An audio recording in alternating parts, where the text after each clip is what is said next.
Unshelling Medicine Podcast. Healthcare in the language we understand.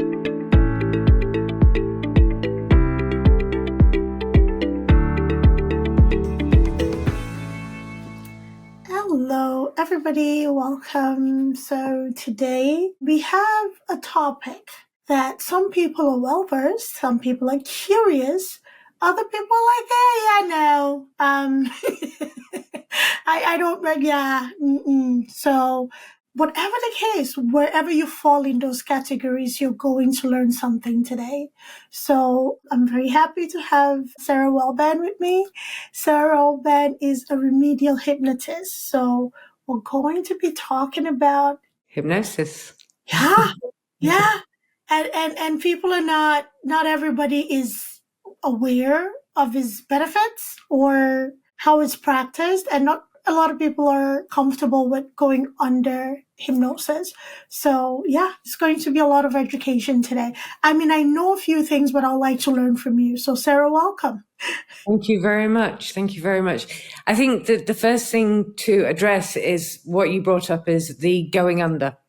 So a lot of people are aware of stage hypnosis, which is great entertainment, but people are put into a trance and then they do stupid things.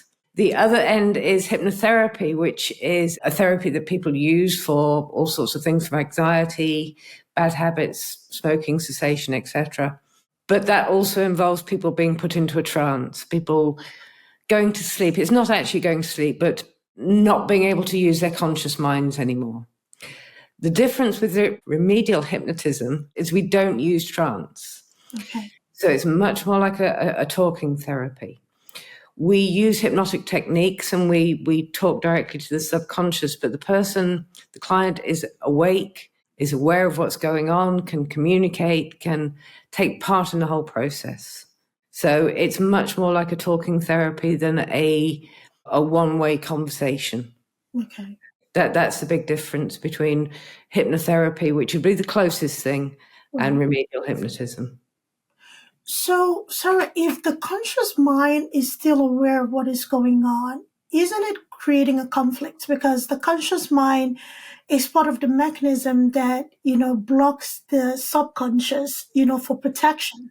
So if the person is still conscious, doesn't that create a conflict on reaching the subconscious? It could do, but it doesn't. What we do is we ask the subconscious to become dominant. Now, most of the time, the conscious mind is dominant and will take decisions, and you're not aware of the subconscious. With remedial hypnotism, we use what's called IMRs, which are idiomotor responses. And what I mean by that is we will ask the subconscious to move the fingers. And if I explain here, so I say to the subconscious, can you just move a finger? And a finger will move like that. And the client will go, what's happening? I didn't do that. My finger is moving independently of me. And that means the subconscious has become dominant, and the subconscious is quite capable of moving any part of the body. You walk, you're not consciously aware of walking, you're not consciously aware of doing most things, actually. Your subconscious just handles it for you. So how do we know that it is not the conscious mind that is still in play? So is there a way of telling? Because I'm fascinated, because with the subconscious, usually the way the subconscious functions at its optimal is when the conscious mind is at rest or not active. Yes. Right. Yes. So, is there a way that you can actually tell that it is the subconscious that is moving the finger and not the dominance nature of the conscious mind? Simply because you say to the client, okay, did you consciously move that finger? And you can normally see by the look on their face, they're going, no, what's happening here? My body's moving and I'm not doing it. And it is, if somebody, again, if the finger moves very deliberately, right, I'll say, you're doing that, aren't you? And they go, oh yeah, I'm doing that. I said, no, I don't want you to do anything. Often people will close their eyes, or they might just let their conscious mind wander off, but they are still in the room. right. And the subconscious will move the fingers, and we get one finger for a yes and one finger for a no. Simple as that. There are other methods. Sometimes people's fingers won't move, and we can use other methods. We can, I don't use it myself, use conversational hypnosis, where we actually ask the subconscious to take over the voice box, take over the voice and talk directly. I'm not trained in that method, so I don't use it. I use the IMRs. But when you're talking to the subconscious, it can be very interesting. So you're saying to the subconscious, okay, you have this fear of public speaking, for example, and I've had the pre-talk with the client, and we figured out that it goes back to when they were in school. They stood up, they tried to give a presentation to their class, and they made a mess of it, and it was an awful experience. Right. So part of the subconscious stepped up and said, right, we're never doing that again. It was awful. I don't want to experience that again. Right. Then when you get into adulthood and your priorities change, you have to be able to give a presentation. It's part of your job. It's something you want to do. But that part of the subconscious is going, no. We don't want to do that. We giving presentations, standing up is a bad thing to do. So people have panic attacks, they have anxiety, they can even have nausea or physical symptoms that will stop them doing that thing that they need to do.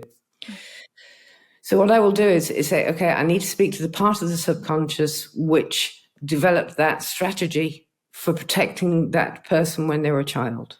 And most of the stuff that I deal with originates in childhood. So that part of the subconscious, yep, okay, I'm here, I'll talk to you. And you basically just explain it as you would do to a child. You've been doing this job for all these years. We know why you started it. You've been doing a great job, but it's not appropriate now to do that anymore. You're actually holding this person's happiness back. We need to change this behavior. And because the subconscious mind is all about your happiness and your safety, those are the two areas of responsibility that it has. When you say, okay, this isn't making the person happy, this aversion to public speaking, I need you to change it. Can you change it? And you get a yes and go, okay, can you go ahead and now change that thought process? And it is instantaneous. So you then say to the person, now think about doing that presentation. How do you feel? And they go, those feelings of dread and that anxiety it's gone. Yeah. So that behavior has changed instantaneously because the subconscious is willing and able to communicate and willing and able to change behaviors once it knows that behavior is no longer helpful or required. Yeah. So most trauma are, like you rightfully stated, childhood based, right? And the protection that the subconscious and then the conscious mind supporting that decision and being the dominating factor to sense the threat is all a protection, right? And most people do not go that direction because of the rawness of the emotion. It is almost like putting them back into the space where that first happened, right? Yeah. So, yeah. That's not necessary. I don't agree with this whole idea of revisiting trauma because the trauma's there. They don't have to revisit it. It's with them all the time. And the way that I describe trauma, okay, so if something happens to you, it doesn't necessarily need to be as a child. It could be a car accident or something traumatic happens. It doesn't have to be a big thing either. If it was traumatic for you, then it's trauma. So if you can explain what happened, if you can find a logical reason, let's say a car accident, the other driver was drunk or the road was icy or they were on their phone or whatever, that was the cause of the accident, or you were doing some of those things, then it's not going to be traumatic because there is a cause and an effect. And you know what those two things are. But sometimes things happen that are so random that we can't find a cause. Or in the situation with childhood abuse, for example, the person involved will not explain themselves. You can't find a reason. So again, what happens is a part of the subconscious is takes on the job or is assigned the job of figuring out what happened for the express reason of stopping it happening again in the future. Okay. So this thing happened. I need to find out. And to do that, they have to keep on going over the incident, keep on going over the events. What happened? Why did it happen? Could we have done something different? Were we responsible? All these questions. And that's why people get flashbacks, why people have nightmares, why people have intrusive thoughts, because the subconscious is trying and trying and trying. If we can figure out what happened, we can prevent it. Yeah. Now, with childhood abuse, just the thing of being an adult means it isn't going to happen again. But again, the subconscious doesn't know that. The subconscious goes, there could be a threat there. And until we can quantify that threat, we need to be on high alert. So again, what we do is we find the part of the subconscious which is doing its damnedest, doing its best to try and find an answer, and say, look, there's never going to be an answer. And all you're doing by constantly revisiting and going over this again and again is doing harm to the conscious, doing harm to the person. So you need to stop. The analogy that we give is that if I were to give you a jigsaw puzzle and it was to contain all the answers to these questions, but there are pieces missing. There are pieces that have been lost over the years. There are pieces that have got paint on them. You're never, ever going to complete this jigsaw. Then why would you try? And again, the subconscious is very childlike, not childish, childlike.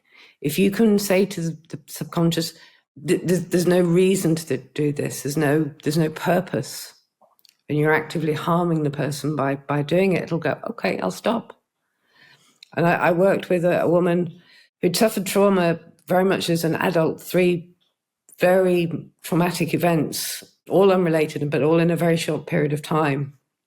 And after we'd worked together, she said, it's like they're covered in oil. I can reach for them. I can remember them. They haven't disappeared.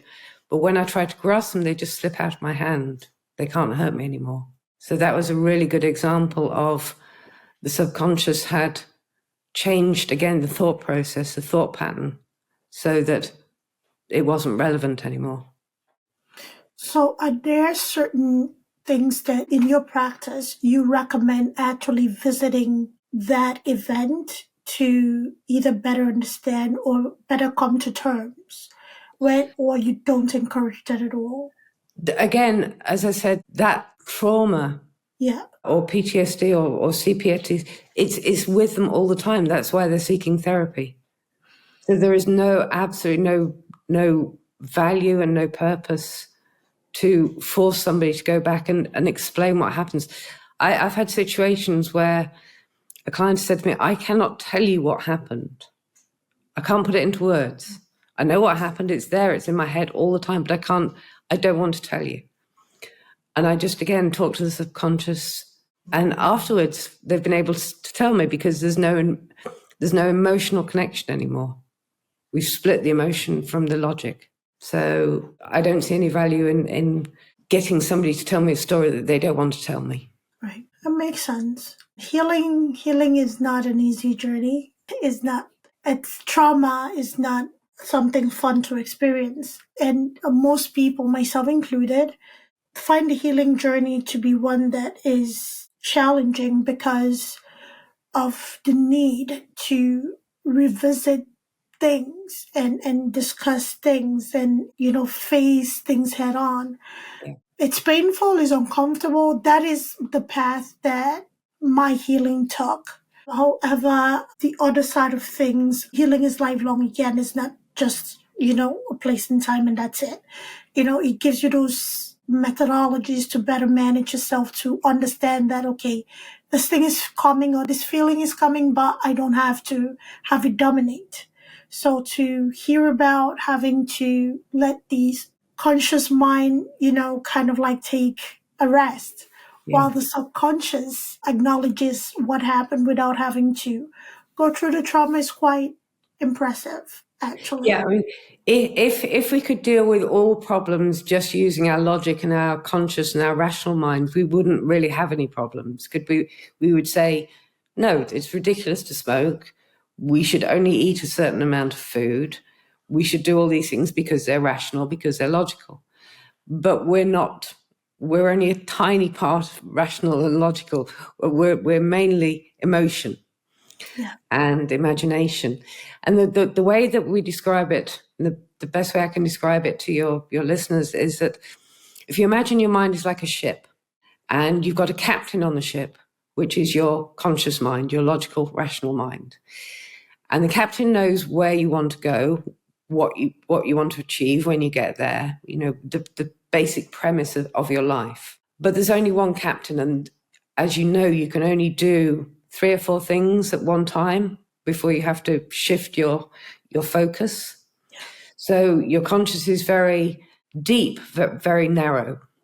So you can think about abstract ideas. You can write a thesis, but you can't write a thesis, paint a wall, and cook a meal all at the same time. Can't be done. The crew of the ship is your subconscious.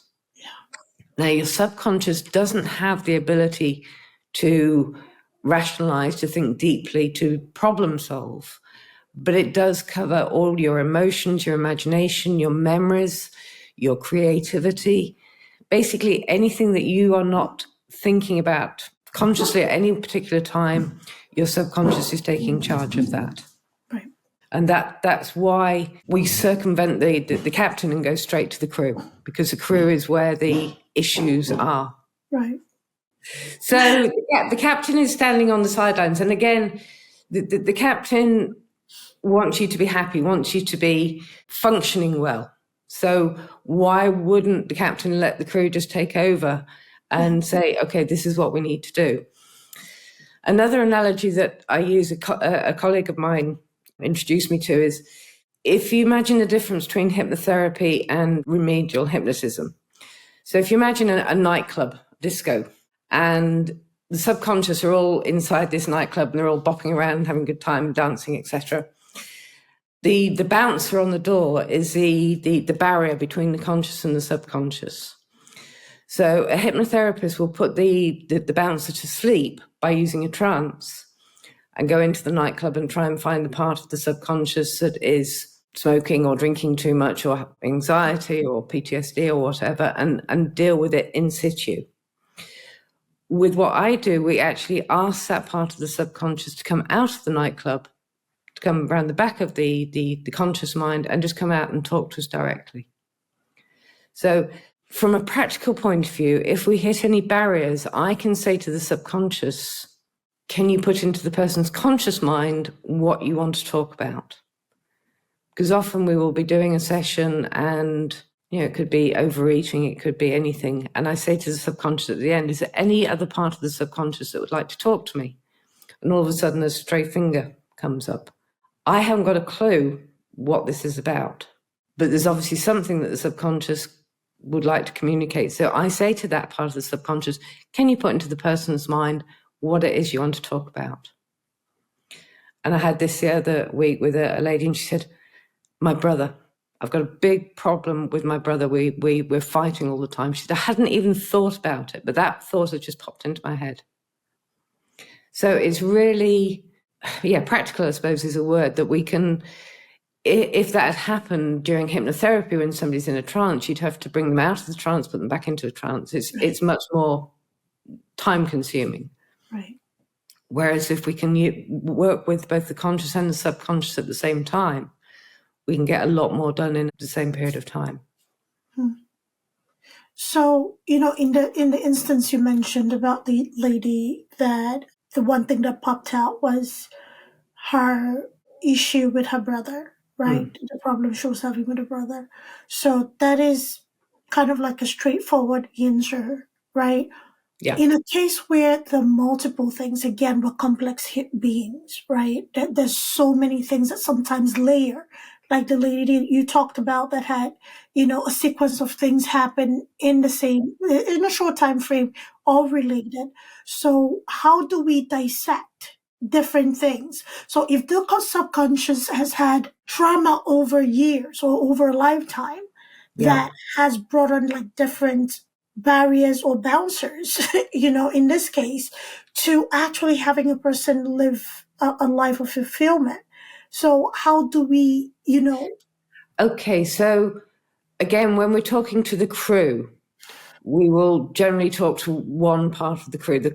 So each part of the crew has a particular role, a particular job. So something traumatic happens, a part of the crew is assigned to deal with that part of that trauma.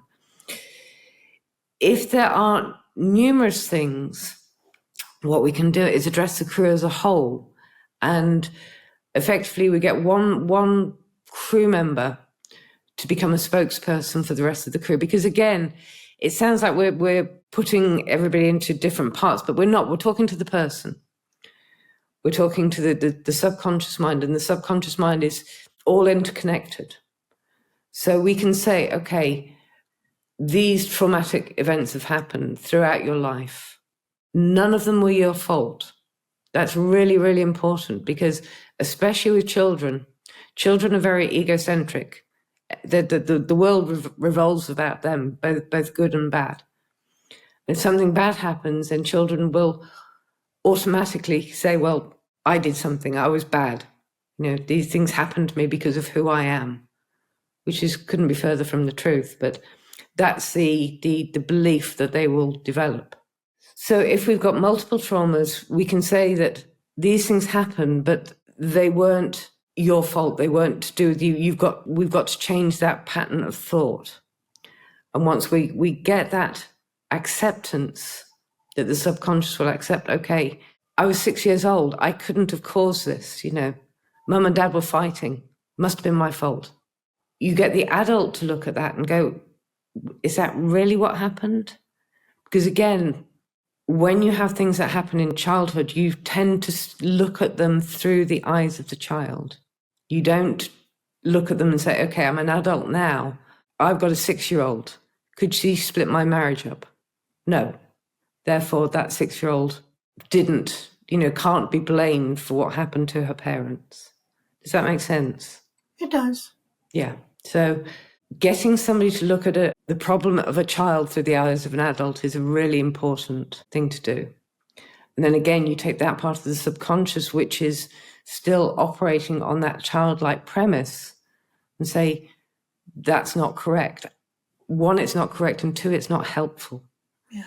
The main thing is the subconscious is there to keep you safe and to keep you happy. In fact, it's the other way around, to keep you happy and to keep you safe. People do a lot of things that aren't safe. They ride horses.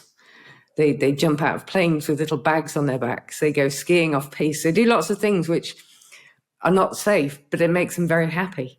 So that's why the subconscious will override the safety aspect and go, "Ooh, this is great." On the other end of the scale, if the subconscious cannot foresee any possibility of future happiness, then they will take the foot off the safety brake, which is why people, unfortunately, are able to end their lives, because the subconscious goes, there's no chance of happiness in the future. They wrongly believe that. Yeah. Therefore, yeah. So the happiness is the first thing. Again, childlike. What do children want? They want to be happy. That's their whole reason for being is to be happy. And that's why we try to get back to. Right. We are complex beings, and it's always a great reminder that our body, our nervous system, our beings, our minds is really set up for our own safety. Mm-hmm. And we have those, it's kind of like a breaker, a circuit breaker, like certain things that have that nervous system trip, yeah. Right? So, yeah. I used to joke about, there was a point in my life that I went to acupuncture very regularly. And I used to joke that I'm going to have my wires, reconnected. Well, did the acupuncture work? It did. Great.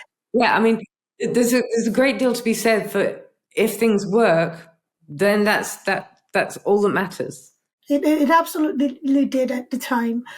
And it's something that I do now periodically, when I just feel like I just need those frayed wires kind of like calm in a sense. Yeah. Because things do happen, life happens. Yeah. And the subconscious work is something that I have worked on the surface. And, my question about having multiple things be a reason why maybe certain things are not done or certain things are being kind of displaced, because again, sometimes it may be just that one thing that tripped that breaker so badly that everything shut down. Then it could be like a compounding of different things that, maybe the refrigerator shut down because it was drawing so much energy, maybe the TV, and, finally the breaker is about to shut down, and it was all this overload of the system, Yeah. right? So which one do we address first? It's like a spool of or a thread or Yeah. wool, Yeah. right? How do we untangle this, right? The thing that I would say is a bit like dominoes. If you've got a row of dominoes and you hit one, all the others will fall into place. Mm. And again, one thing, I don't argue with you, but you said a couple of times that humans are very complex. I actually disagree with that. I think we are Simple. pretty simple. And we complicate things.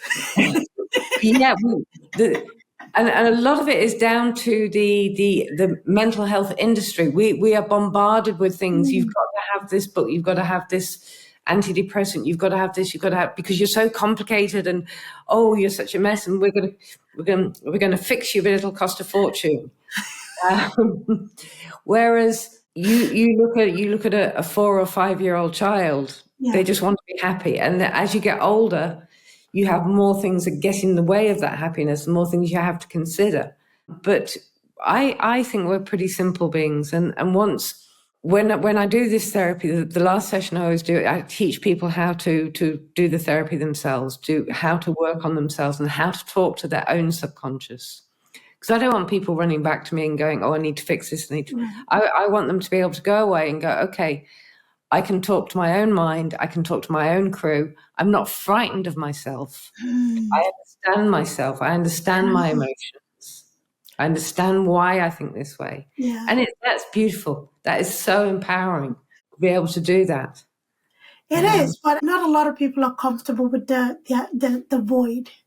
Yeah, but it's imagine if you knew yourself so well that you could go, okay, well, I've got this problem. I had an MRI back in the summer, and I don't like enclosed spaces. The whole idea of it was freaking me out. Now, before I learned how to do this therapy and I work on myself, I'd have had to have a sedative, probably a general anesthetic actually.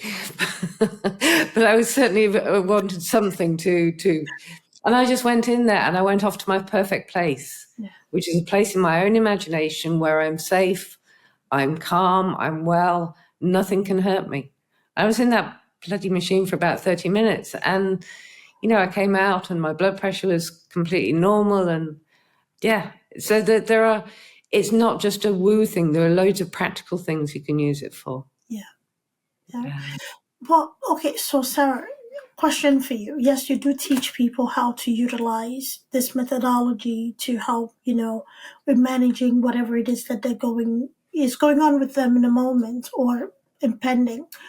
Do you recommend that, somebody who hasn't done this before do it, or at least have it with oversight? Because again, not everybody's comfortable. I'm speaking from a place of experience. I wasn't comfortable with, just being with me and my mind and everything else to kind of dissect things until I started practicing it. And yes, that's my favorite place to go, inside what's going on, right? However, for people that are not comfortable with it, do you think that they at least need a bit of hand holding, maybe in the beginning, and then they learn these methodologies to use, say, in everyday life? Yeah. So the way I work, I always start with an initial consultation, which is completely free of charge, no obligation. People don't need to proceed, but that gives me the opportunity to make sure that the issue that they want to deal with is within my capabilities, that we get on with each other, and that their subconscious is willing and able to talk, to communicate. Because about 10% of people, no matter what you do, their subconscious just will not communicate. I was going to ask that next, but you're going into So that's why I do the free consultation, because it wouldn't be ethical to charge people money if I know and they know that it's not going to work. So we set ourselves up for success. We then have 3 sessions. So the first session is normally where the major change happens, and the second and third sessions are just sort of consolidating and maybe refining and maybe dealing with other things. So by that third session, the person has had a major life change. They've seen that it's worked. There's a week normally between each session. So they've had 2 weeks of, oh my God, I'm not craving chocolate anymore. I had a lady who'd actually had a gastric sleeve. She'd had a major operation, yet she was still eating chocolate. She was hiding it around the house and not an addiction, because it's not addictive, but she believed she was addicted. We had 1 session, and that was back in September of last year. And she wrote to me over Christmas, I've had no chocolate. I don't like chocolate. I don't care about chocolate. I don't even think about chocolate. And this lady was in her 40s, so it had been many, many years. Anyway, I digress. So by the time we get to the third session, they know how to do the pink finger movements. They've seen it happen. They've seen the questions that I've asked, because they're awake, they're listening. So I will talk them through. Okay, now I want you to talk to your subconscious, and just do it in your own head. So you don't have to do it out loud. And you can see the fingers moving, and you go, okay, just deal with something small. Maybe you've got an annoying habit you want to stop, or just something little. And I just walk them through the process. And at the end of it, again, it's a conversation they're having with themselves. They can't hurt themselves. Their subconscious always wants them to be happy and safe. So they can always come back to me, obviously, if there's a big issue or if there's something they need some help with, and I'm very, very happy to do that. But I want them to be empowered, that they can help themselves. Again, society is, my little rant, always saying, you've got to have somebody else, you've got to have an expert, you've got to have this, you've got to pay. If people can work themselves out, if this stuff was taught in schools, imagine how much the whole world would save on mental health provision. But we know that's not profitable. Exactly. Therein lies the problem, but I can do my little bit. I absolutely appreciate what you're doing, and for you to practice ethically, that is very commendable, because in a space like this where people are dealing with something so hidden from everybody else except them, there is that need to have that trusting relationship. There's that need to know that, okay, you are doing this genuinely because you can help me, not because, you're just trying to get on, right? Yeah. So as a teacher, I always appreciate hand holding a little bit. You don't have to overdo it. Hand holding in the beginning until you are comfortable, or until you have the tools to do whatever. And I trust you. Again, as a teacher, I trust you to do what you have to do, to be successful. So let's talk about the addiction part of things, because it came up a little bit with the chocolate. If somebody has addiction and it's something that is familial in nature, right? Because addiction shows up in different ways. It's not always illicit substances. It can be behavioral, or it could be obsession over whatever. It could be pornography, alcohol, whatever it is, right? It is never like the one thing just because, there's a history of this in the family. That means that is your addiction. People try to maneuver, but they have other things that becomes their vices. So how can a person work through that if they come to you like, okay, so I do have an addictive personality, or I have, a history of addiction in my family. However, I am trying to break free of, being obsessive, engaging obsessive behavior over one thing or whatever it is. And I want to break that cycle because it's affecting me, it's affecting my relationship, it's affecting my productivity as a human being.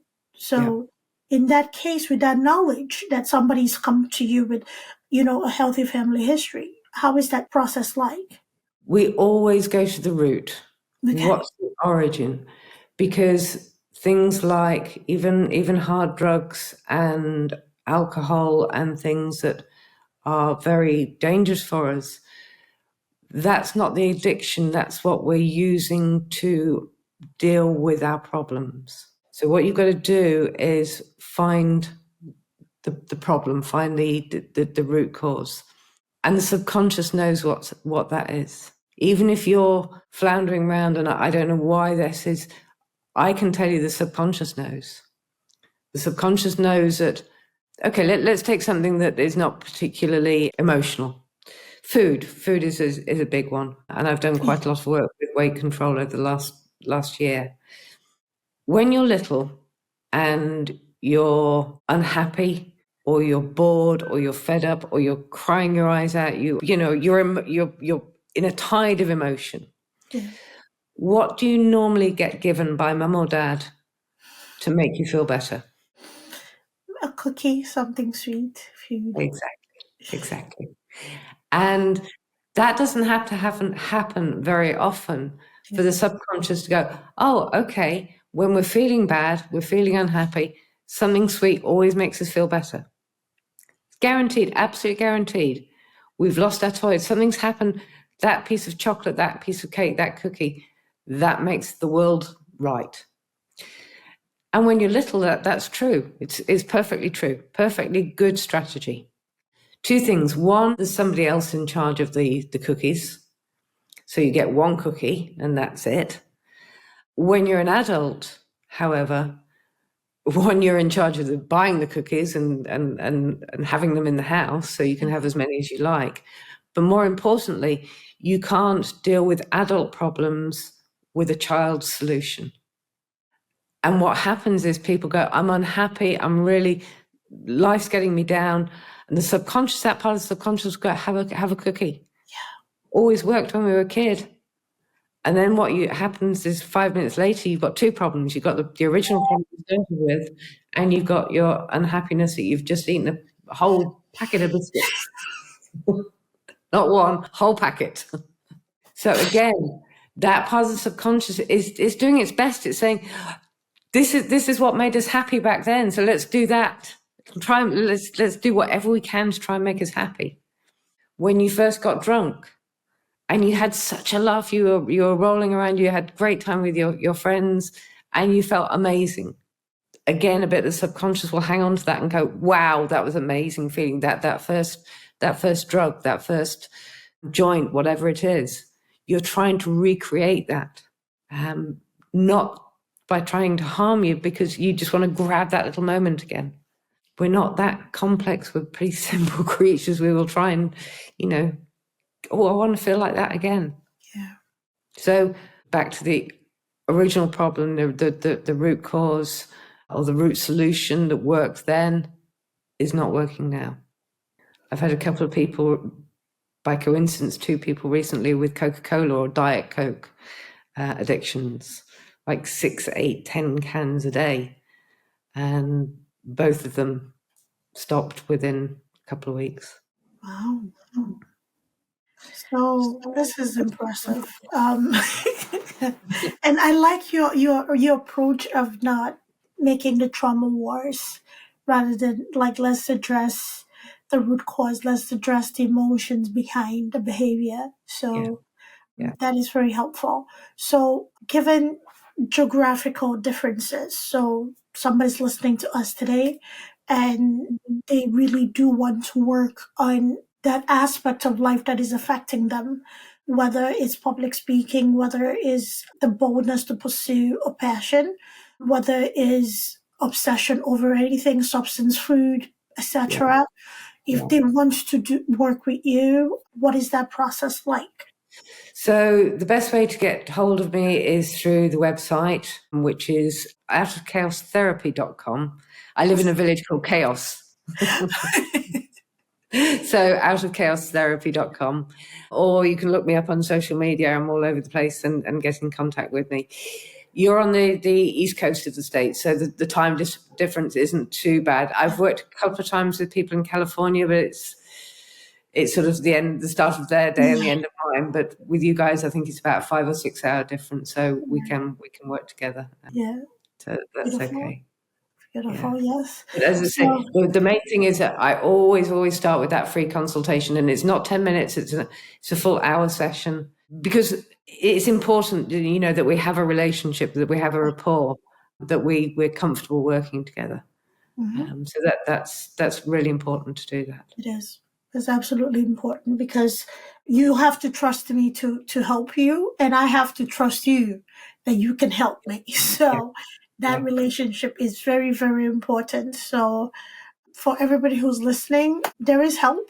Even if you're in despair, there are people that are generally out doing good and they're willing to help. So a free consultation does not hurt. It is free. FREE, free. Right. So reach out, right? Not everybody's for everybody. Yes. Not, you will get to know if Sarah can work with you, if you feel comfortable working with Sarah, and, just have that consultation. It doesn't hurt. If you may have this consultation and maybe it would direct you in the direction you need to go.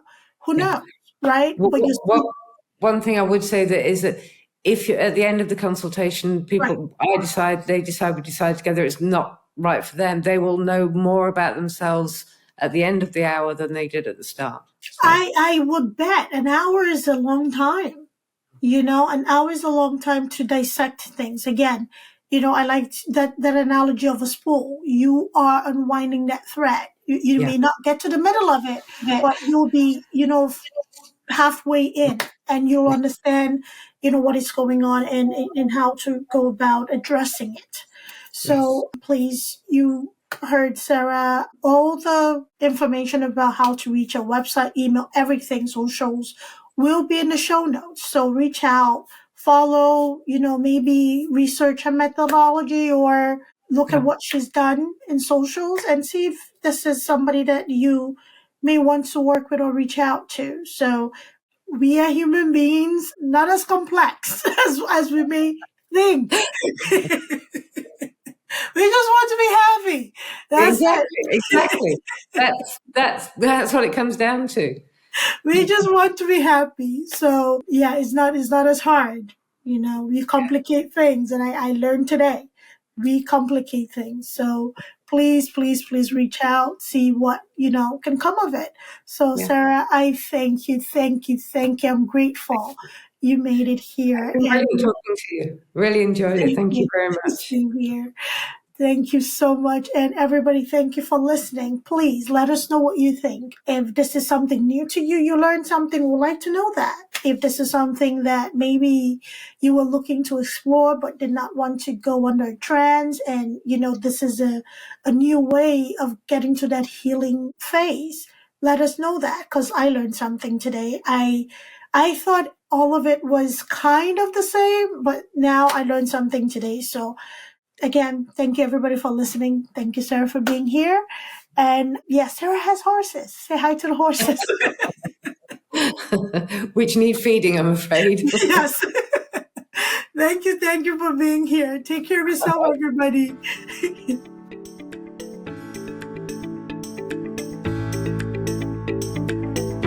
Thanks for tuning in to Unshelling Medicine Podcast. If you want to stay up to date with the latest episodes, make sure to hit that subscribe button on your favorite podcast platform. If you enjoyed today's episode, please take a moment to leave us a review. Follow us on social media at Altruistic Scribe on Instagram, TikTok, Facebook, YouTube, and LinkedIn. We share additional tips, updates, and health-related content that you won't want to miss. Have any questions or topics you'd like us to cover in future episodes? Reach out to us at altruisticscribeco.com. We're always eager to hear from our listeners and tackle the health topics that matter most to you. Until next time, stay healthy and take care.